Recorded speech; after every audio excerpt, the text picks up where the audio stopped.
Trump हुकूमत के वजीर जंग पीट हेग्सेथ कह रहे हैं कि ईरान जंग कब खत्म होनी है, इसका फैसला व्हाइट हाउस करेगा।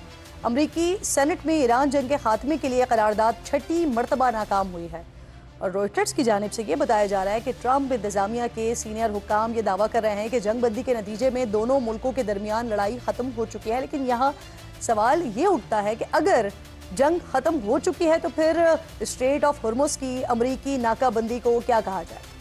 कल अमरीकी वजीर जंग से कांग्रेस में बड़े सख्त सवालात हुए हैं। वो किसी भी सवाल का दो टोक जवाब तो नहीं। ट्रंप इंतजामिया को जंग के हवाले से फिर सख्त हजीमत का सामना भी करना पड़ा। You have been lying to the American public about this war from day one. You should know better. Shame on you. You were incompetent then. You're incompetent now. Do you know how much it will cost Americans in terms of their increased cost in gas and food over the next year because of the Iran war? Gotcha questions about domestic things. You don't even know what the average American is paying. Goal of ours is to make sure that Iran never blockades the Strait of Hormuz. Would that be an objective of ours? Our blockade is signaling to the world that we actually control that strait. Do you believe that the president is mentally stable enough to be the commander-in-chief? Did you ask the same question of Joe Biden for 4 years? As I said a year ago, you need to resign. Straight of Hormuz के naval blockade ने इस वक्त पूरी दुनिया की मीशतों को झंझोड़ कर रखा हुआ है। ऑयल की कीमतों में मुसलसल इजाफा हो रहा है। खुद अमेरिका में महंगाई की शरह में इजाफा हो रहा है। पाकिस्तान में पेट्रोल डीजल 400 रुपए का हो गया है। महंगाई 21 माह की बुलंद तरीन सतह पर पहुंच गई है। दुनिया में खाद तैयार करने वाली जो सबसे बड़ी कंपनी में से एक है यारा, इसके सरबराह ने खबरदार किया है कि अब बंद होने से खाद और उसके अहम अज्जा की तरसील में रुकावट आ गई है, जिससे आलमी सतह पर खुराक की कमी, शदीद कमी का बहरान हो सकता है। और सूरत हाल अगर तब्दील नहीं होती तो फिर हर हफ्ते तकरीबन 10 अरब अफराद के लिए एक वक्त के खाने जितनी कमी हो सकती है। तो हालात इस वक्त खौफनाक रुख इख्तियार कर रहे हैं। प्रोग्राम में इस पर बात करने के लिए डॉक्टर शाहिद हसन सिद्दीकी साहब पहले हिस्से में मुझे ज्वाइन कर रहे हैं, जो कि माहिर माशियात हैं। सर, आपके वक्त की बेहद शुक्रगुजार हूँ। जिस तरह के रिपोर्ट्स इस वक्त आ रही हैं, स्ट्रेट ऑफ हॉर्मुज़ का ब्लॉकेड लिफ्ट हो नहीं रहा, पाकिस्तान में पेट्रोल की कीमतें कल रात मजीद बढ़ी हैं।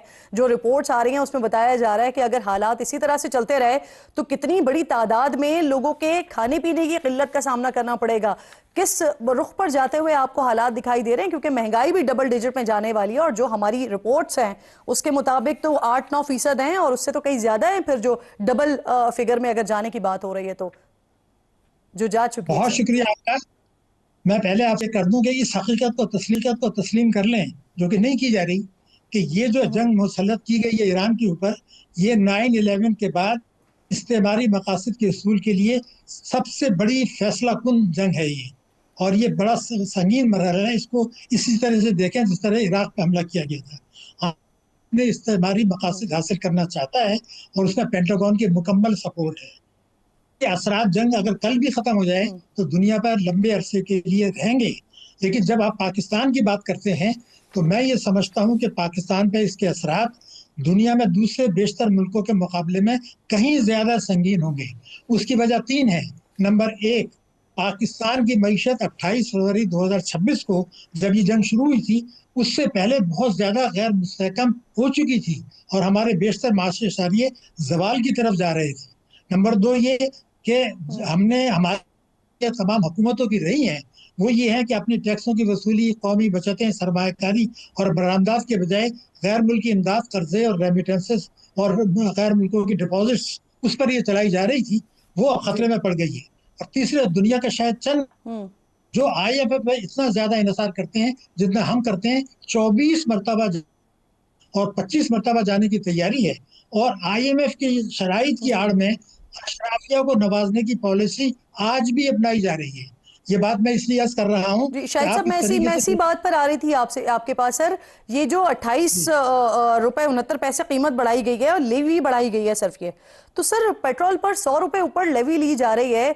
एक तरफ ये वाले हालात हैं, दूसरी तरफ लेवी पे लेवी बढ़ाए जा रहे हैं। कहा जाता है कि IMF के दबाव पर ये सब कुछ करना पड़ रहा है।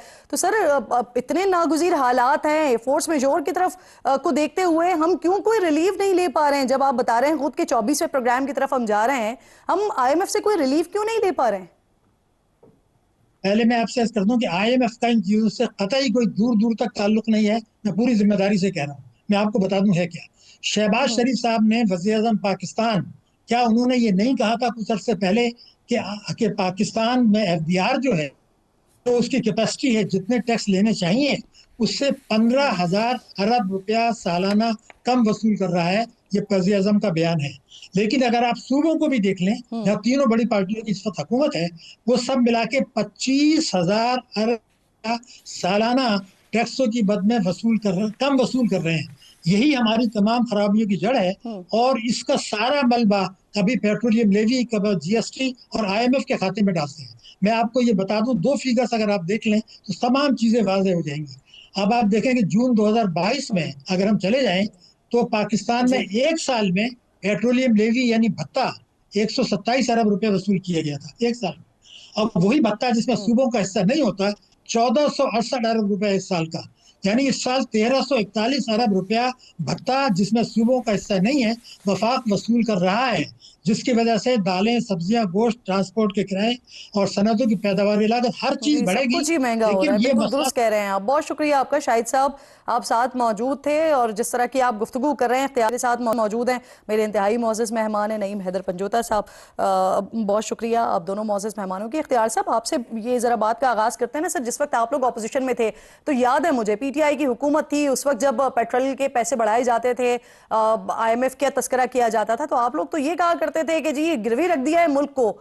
आज जब आप भी यही कर रहे हैं सर, लेवी पे लेवी बढ़ाए जा रहे हैं, तो फिर आज कैसे जस्टिफाई करेंगे पेट्रोलियम मसनूआत पर आप रिलीफ के नाम पर सर टैक्स पे टैक्स लगाए जा रहे हैं, रिलीफ देने के बजाय आवाम को? बिस्मिल्लाह रहमान रहीम। बहुत शुक्रिया किरण। देखिए, आज के हालात को आप किसी भी दौर के साथ कंपेयर कर नहीं सकती हैं। क्या इससे पहले कभी ऐसे हालात आए थे कि मार्केट में ये हालात हो जिसकी ताव तपिश जो है ईरान और इजराइल यूएस की लड़ाई वो यूरोप तक और स्कैंडिनेवियन कंट्रीज तक पहुंच जाए? जो आपकी मंडी है वो इतनी तहोबाला होकर रह गई है कि वहां पर तो अब कौन सा मुल्क है जहां पर प्राइसेस में फर्क नहीं आया। हम तो अभी सर आप बात 2 बिल्कुल साल ही दुरुस्त हुए कर रहे हैं हैं, कि लेकिन मसला ये है कि जो हुकूमत की तरफ से हो रहा है ना, वो इन हालात की वजह से नहीं हो रहा ना। जो आप पैसे बढ़ा रहे हैं वो लेवी कह के लेवी बढ़ा रहे हैं, और लेवी इसलिए बढ़ा रहे हैं कि IMF का प्रेशर है आपके ऊपर, और ये आप कहते हैं सर, इसलिए हम इसे मुझे ये बताइए जो लेवी है ये आज लगी है, ये कल परसों लगी है, या ये लड़ाई के बाद लगी है, या कोई 2-3 साल पहले की बात है? लेवी तो एक शुरू से काफी वक्त से चल रही जब है। 35 रुपए थी उस वक्त आप लोग इस बात की मुखालिफत किया करते थे पीटीआई के दौर में, इमरान खान के दौर में। आज 100 रुपए से ज्यादा है सर। लेवी की बात कर रही अगर आप इमरान खान की बात अगर आप कर रही है तो इमरान खान के दौर की तो हम इसलिए बात कर रहे थे कि उनने ये ऐलान कर रखा था कि ये 65 रुपए में ये महंगा है और इसमें चोरी होती है, मेरी हुकूमत आने दे, मैं ये 40 रुपए में दूंगा। इमरान खान को तो हम यही कह रहे थे कि कोई एक दिन तो 40 रुपए का बेच के दिखा दो ना। उसको तो हम ये दिखा देते, ये हम बता देते, हम साथ ये कहते थे कि आप फरमाते थे कि आपका वजीर आजम जो है वो साइकिल पर बैठ के जाएगा और फिर वो हेलीकॉप्टर पे फिर रहे थे, वो तो हम उनको वो याद दहानी कराते थे।